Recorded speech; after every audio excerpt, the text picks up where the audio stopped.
Hey guys, स्वागत है आपके अपने यूट्यूब चैनल ज्ञानी गुरुकुल में।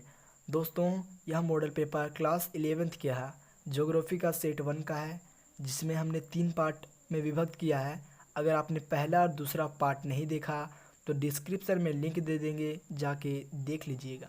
तो आपका ज़्यादा समय हम नहीं लेंगे, तो चलिए शुरू करते हैं। आपका सवाल है सवाल नंबर 15, पारिस्थितिकी संतुलन क्या है? इसके असंतुलन को रोकने के महत्वपूर्ण उपायों की चर्चा करें। देखिए, आपका सवाल था पारिस्थितिकी संतुलन क्या है, इसके संतुलन को रोकने के उपायों की चर्चा करें। जवाब हो जाएगा, किसी पारितंत्र या आवास में जीवधारियों की विविधता आपसी प्रतिस्पर्धा एवं सहयोग से अस्तित्व में बनी रहती है। अर्थात पारितंत्र के बिना सभी जीव जंतु या पेड़ पौधे संघर्ष करके जीवित रहते हैं, तो इस अवस्था को पारिस्थितिकी संतुलन कहते हैं।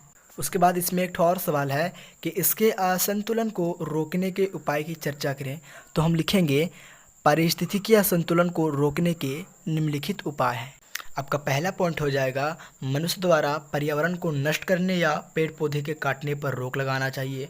दूसरी पॉइंट, किसी नई प्रजाति के आगमन पर उसकी पहचान करके नई प्रजाति के जीवों को पुराने जीवों से अलग रखना चाहिए।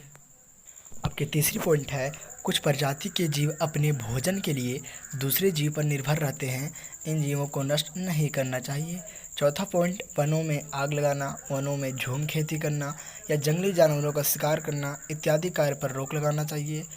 पॉइंट नंबर 5, लोगों सरकार की सहायता से जीवधारियों की विविधता से बचाकर पारिस्थितिकी से असंतुलन को रोक सकते हैं। आपका अगला सवाल सवाल नंबर 16, भारत के प्रमुख भौतिक विभागों के नाम लिखें और इनमें से किसी एक अविस्तृत वर्णन करें। भारत के प्रमुख भौतिक विभागों के नाम, पहला हिमालय पर्वत, दूसरा उत्तरी मैदान, तीसरा प्रायद्वीपीय पठार, चौथा भारतीय मरुभूमि, पांचवा तटीय मैदान, छठा द्वीप समूह। देखिए, इनमें से एक और क्वेश्चन है इसमें, इनमें से किसी एक का विस्तृत वर्णन करें। इन 6 में से किसी एक का विस्तृत वर्णन करना है, तो चलिए करते हैं। हमने तटीय मैदान पर वर्णन किया है कि भारत का प्रायद्वीपीय पठार पूर्व और पश्चिम में पतले समुद्र तटीय मैदान से घिरा है। पश्चिमी तटीय मैदान एक पतली पट्टी है जो महासागर के साथ फैला हुआ है तथा इसके पूर्व में पूर्वी घाट अवस्थित है। इस पश्चिमी तटीय मैदान उत्तर भाग कोंकण मुंबई से गोवा कहलाता है, मध्यवर्तीय भाग कन्नड़ तथा दक्षिणी भाग मालवार तट कहलाता है। बंगाल के खाड़ी के साथ विस्तृत मैदान चौड़ा एवं समतल है। उत्तरी भाग में इसे उत्तरी सरकार कहा जाता है तथा दक्षिणी भाग में कोरोमंडल तट के नाम से जाना जाता है। आपका अगला सवाल यानी सवाल नंबर 17, मृदा अपरदन क्या है? इसके रोकथाम के उपाय बताएं। आपका उत्तर हो जाएगा, बहती हुई जल वायु एवं किसी अन्य कारण से मिट्टी की ऊपरी परत का अपने स्थान से हटना मृदा अपरदन कहलाता है। मृदा अपरदन से मिट्टी की उर्वरा शक्ति नष्ट हो जाती है। मिट्टी के कटने से मृदा में ह्यूमस नष्ट हो जाते हैं। देखिए, इसमें और क्वेश्चन थे तो इसके रोकथाम के उपाय बताएं।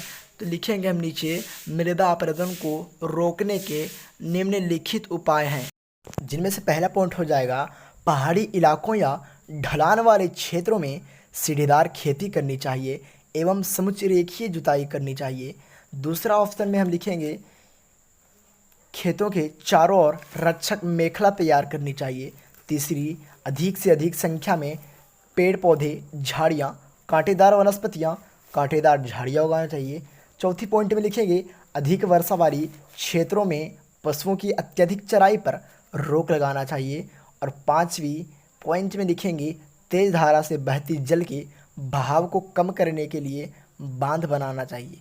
दोस्तों, हम वीडियो में 1 से लेकर 7 तक क्वेश्चन बताएं 1 नंबरिया, बाकी 8 से लेकर 15 तक 3 नंबर वाला और 15 से लेकर 19 तक 5 नंबर वाला। ऐसा हमने इसलिए किया क्योंकि हल्की हल्की पढ़ाई कीजिए, ज़्यादा बोझ मत उठाइए, क्योंकि ज़्यादा खाना खाने से आप घर में देखते ही हो अनपच हो जाती है। अगर आपने पार्ट 1 और पार्ट 2 नहीं देखा तो डिस्क्रिप्शन में लिंक है, जाकर देख लीजिएगा।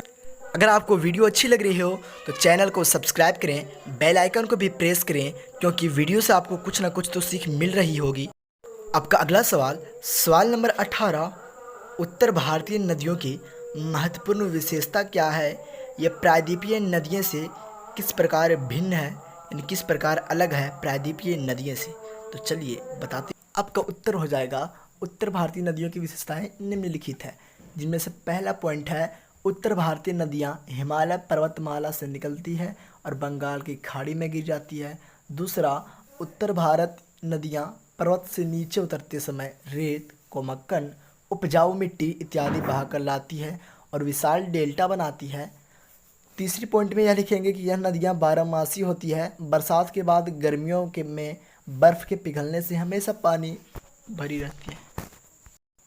दोस्तों, अगर आपको वीडियो अच्छी लगी हो तो चैनल को सब्सक्राइब कर दें, बेल आइकन को भी प्रेस कर दें। आप लोगों को पूरा वीडियो देखने के लिए धन्यवाद।